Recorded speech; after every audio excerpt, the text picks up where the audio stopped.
Um,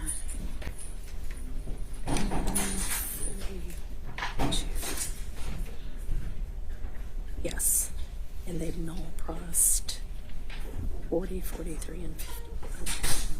43 and 51.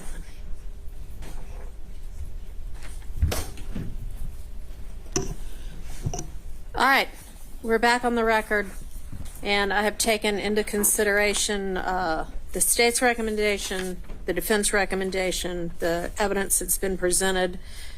I also am obviously aware of the evidence that was presented in the other trial, and I have taken a look back at the sentences that this court imposed for co-defendants from the prior trial, including co-defendants who were charged with some of the counts that Mr. Garlington is currently charged with and has entered an Alfred guilty plea to.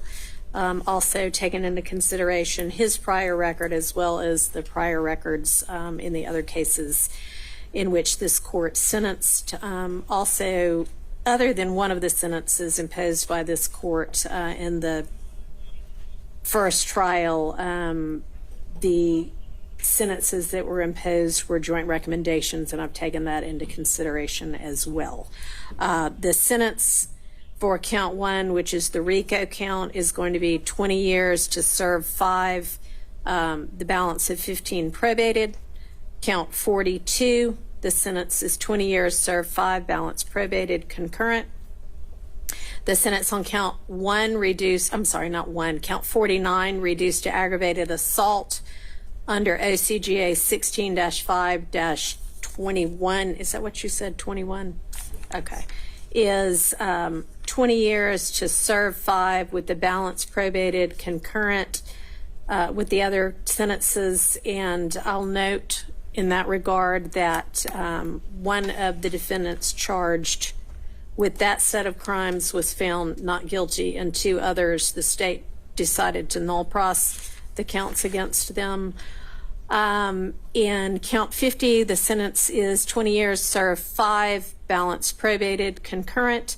And then the sentence for count 54 is going to be 5 years consecutive to count 50. And it can be suspended upon successful completion of probation. So that's essentially 20 years, 5 to serve with credit for time served, 15 years probated, followed by 5 to serve, which can be suspended and will be suspended as long as the probation is successfully completed. Special conditions of the probation: no contact with any of the victims in this entire indictment or with any of their family members. No contact with any gang members from any gang whatsoever. No gang paraphernalia, no gang associations, no guns, no replicas of guns. You need to secure full-time employment within the first 6 months after you're released from probation. You need to sign a social media waiver and a 4th Amendment waiver. And that is going to mean that during the entirety of your probation, law enforcement at any time they want to can look at your social media posts, can search your person, can search your home, can search your car with or without probable cause to ensure that you do not have any gang paraphernalia, any guns, any drugs, anything you are not supposed to have. You need to secure your GED, which I know you told me yesterday you were working on it and had gotten to parts of that already. Go ahead and get the rest of it within the first year of your probation. And I am going to require that you stay out of Fulton County for the entirety of your probation.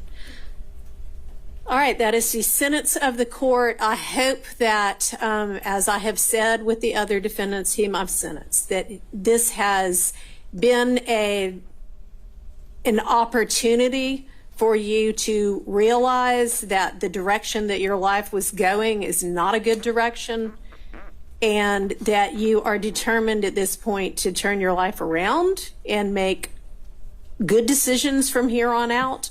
Associate yourself only with people that are going to help you to stay on the straight and narrow. So you've got a little bit of time left to serve before you're released. I think a couple of years at least, but go ahead and do that. You can be working on your GED and on job skills while you're in prison. Good luck to you. And I hope not to ever see you again, because if you violate your probation, you're coming before me. So let's make that not be a thing, okay? All right, good luck to you. You want me to add that, Judge? What?